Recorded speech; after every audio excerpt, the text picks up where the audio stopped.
वित्त मंत्री निर्मला सीतारमण ने 2026 के बजट में कई बड़े ऐलान किए हैं। इस बजट में वित्त मंत्री ने डेडिकेटेड रेयर अर्थ कॉरिडोर बनाने की घोषणा की है। पिछले कुछ समय से दुनिया भर में रेयर अर्थ मेटल को लेकर जमकर बवाल चल रहा है।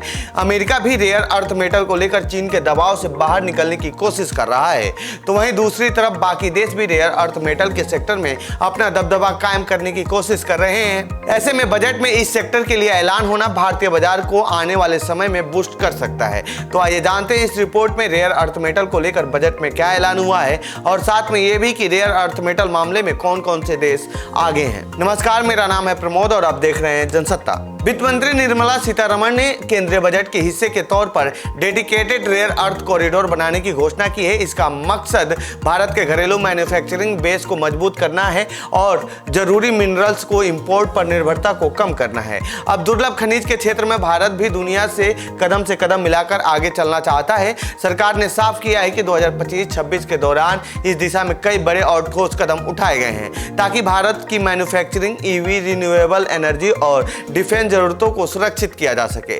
केंद्र सरकार उन राज्यों को समर्थन देगी जहां रेयर अर्थ मेटल मौजूद है।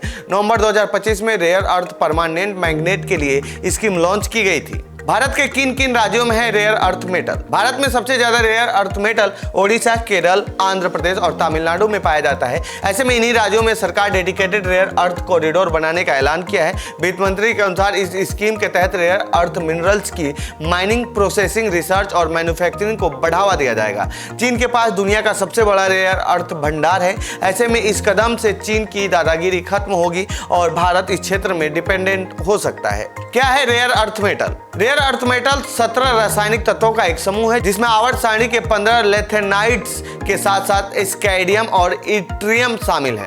हालांकि इनके नाम में रेयर यानी दुर्लभ शब्द जुड़ा है, लेकिन असल में ये धरती के परत में काफी मात्रा में पाए जाते हैं।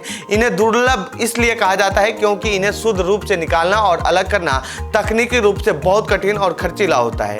दुनिया भर में कुछ गिने चुने ही देश हैं जो इस क्षेत्र में आगे हैं और आने वाले समय में जैसे जैसे तेल से निर्भरता कम होगी, रेयर अर्थ मेटल का डिमांड बढ़ेगी। कौन कौन से देश हैं रेयर अर्थ मेटल में आगे? यूएस जियोलॉजिकल सर्वे 2025 के अनुसार दुनिया भर में 9 crore ton rare earth metal है। इनमें से 4.4 करोड़ टन चीन के पास है। इसके बाद ब्राजील के पास 2.1 करोड़ टन, भारत के पास 69 लाख टन, इसके बाद ऑस्ट्रेलिया, रूस, वियतनाम और अमेरिका जैसे देश आते हैं।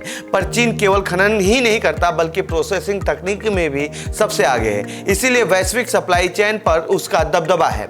वह इन मिनरल्स के जरिए राजनीतिक और आर्थिक दबाव बनाता है। जब अमेरिका ने चीन पर टैरिफ लगाया तो चीन ने रेयर अर्थ मेटल्स के निर्यात पर पाबंदी लगा दी, जिससे ऑटो सेक्टर, ग्रीन एनर्जी और इलेक्ट्रॉनिक्स इंडस्ट्री पर असर पड़ा। भारत में इलेक्ट्रिकल व्हीकल और डिफेंस उपकरणों की सप्लाई चेन बाधित हुई। इन मैग्नेट्स की वैश्विक सप्लाई का 90% हिस्सा चीन के हाथ में है, जिससे वह किसी भी देश की टेक्नोलॉजी ग्रोथ को प्रभावित कर सकता है। कौन कौन से देश रेयर अर्थ मेटल क्षेत्र में आगे बढ़ रहे हैं? दुनिया भर के देश रेयर अर्थ मेटल क्षेत्र में चीन से निर्भरता कम करना चाहते हैं। अमेरिका, ऑस्ट्रेलिया, जापान जैसे देश खुद का उत्पादन बढ़ाने में जुटे हैं। भारत को भी न केवल खनन बढ़ाना होगा बल्कि प्रोसेसिंग तकनीकी में आत्मनिर्भरता लानी होगी। अब डेडिकेटेड रेयर अर्थ कॉरिडोर के ऐलान से इस क्षेत्र में भारत का तेजी से विकास हो सकता है। तो ये थी बजट से जुड़ी हमारी रिपोर्ट। आपको कैसी लगी ये रिपोर्ट कमेंट बॉक्स में बताएं। साथ ही इस पूरे मामले पर आप क्या कहना चाहते हैं कमेंट बॉक्स में लिखें। बाकी देश दुनिया की खबरों के लिए बने रहिए जनसत्ता के साथ। धन्यवाद।